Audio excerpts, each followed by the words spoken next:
থানাৰ ওচৰে মোলৈ এখন প্ৰেম পত্ৰ পঠিয়াইছিলে সেই প্ৰেম পত্ৰখন মই একচেপ্ট কৰিছোঁ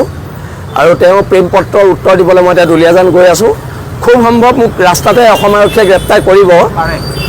গ্ৰেপ্তাৰ কৰাৰ পুৰা সম্ভাৱনা আছে মই জানোতো অসম আৰক্ষীৰ চৰিত্ৰ মই জানো আৰু সেইকাৰণে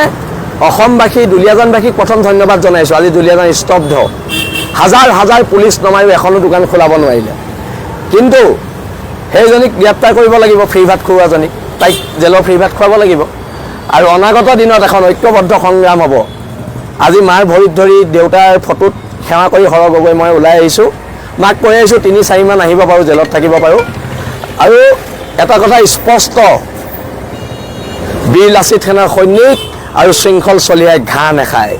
সেইটো কথা মনত ৰাখিব লাগিব আৰু অনাগত দিনত খিলম দিয়াৰ আধিপত্য থকা অসম হ'ব খিলম দিয়াৰ আধিপত্য থকা অসম হ'ব